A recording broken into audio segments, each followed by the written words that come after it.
क्या आपको पता है कि दुनिया का सबसे कॉमन एलिमेंट क्लाइमेट क्राइसिस का सॉल्यूशन हो सकता है? आज मैं आपको इस वीडियो में एक्सप्लेन करूंगा ग्रीन हाइड्रोजन के बारे में। पूरे YouTube पर सर्च कर लेना, पहली वीडियो हिंदी में मेरी मिलेगी। नमस्कार दोस्तों, मैं Harsh Chaudhary. Solar energy, wind energy, सारी रिन्यूएबल एनर्जी की वीडियो आपको इस चैनल पर मिल जाएंगी, just because I love renewable energy and I love to explain renewable energy. Imagine कीजिए एक ऐसा फ्यूचर जहां हमारी कार सिर्फ वाटर वेपर रिलीज कर रही है, फैक्ट्री क्लीन एनर्जी चल रही है और हमारा प्लेनेट को साफ हवा मिल रही है। ये है ग्रीन हाइड्रोजन का प्रॉमिस। ब्लू या ग्रे हाइड्रोजन जैसे फॉसिल फ्यूल से बनते हैं, ये 100% रिन्यूएबल एनर्जी से बनता है। अगर सिंपल तरह से बताऊं कि ग्रीन हाइड्रोजन क्या है, तो इसको बनाया जाता है इलेक्ट्रोलिसिस से। कॉम्प्लिकेटेड वर्ड लग रहा है ना, बट प्रोसेस एकदम सिंपल है। बेसिकली पानी में रिन्यूएबल एनर्जी जैसे सोलर या विंड का करंट पास करते हैं, जिसकी वजह से पानी स्प्लिट हो जाता है हाइड्रोजन या ऑक्सीजन में। और इसको ग्रीन इसीलिए कहा जाता है क्योंकि पूरे प्रोसेस में रिन्यूएबल एनर्जी यूज होती है, जिससे कि कार्बन एमिशन होता है। एंड अगर मैं इसको कंपेयर करूं ट्रेडिशनल ग्रे हाइड्रोजन के साथ,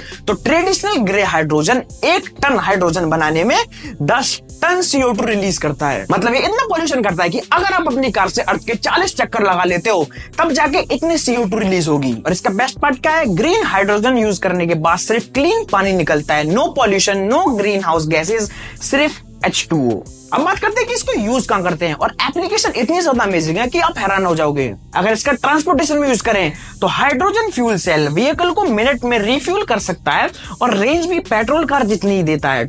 और जिसमें से कि कुछ कार ब्रांड्स ऐसी भी हैं जो कि इस टेक्नोलॉजी को अपनाने में लगी पड़ी हैं। एंड ऑल्सो इसका यूज होता है इंडस्ट्रियल प्रोसेस में। स्टील मैन्युफैक्चरिंग जैसी इंडस्ट्रीज जो ट्रेडिशनल कोल पर डिपेंड करती हैं, can switch to green hydrogen, जिससे पॉल्यूशन ड्रामेटिकली कम हो जाएगा। और रिन्यूएबल एनर्जी का सबसे बड़ा चैलेंज है स्टोरेज। ग्रीन हाइड्रोजन एक बैटरी की तरह काम करता है, स्टोरिंग एक्स्ट्रा सोलर और wind power for later use. And the best part is कि इसको हीटिंग के लिए भी यूज करा जाता है। यूके जैसी कंट्रीज एक्सपेरिमेंट कर रही हैं एग्जिस्टिंग गैस नेटवर्क्स में हाइड्रोजन मिक्स करके, जिससे घर की हीटिंग क्लीनर हो जाएगी। पर गाइस, जैसे हम बोलते हैं ना कि हर अच्छी चीज के साथ एक बुरी चीज भी आती है, ऐसे ही हुआ इसके साथ। अभी ग्रीन हाइड्रोजन बनाना ग्रे हाइड्रोजन से 2 से 3 गुना ज्यादा एक्सपेंसिव पड़ जाता है। एंड गुड न्यूज ये है कि एक्सपर्ट बोल रहे हैं कि इसकी कॉस्ट 2030 तक 50% तक कम हो जाएगी। जैसे कि ह्यूमन इलेक्ट्रोलाइजर्स, स्टोरेज फैसिलिटीज और ट्रांसपोर्टेशन नेटवर्क बनाना पड़ेगा।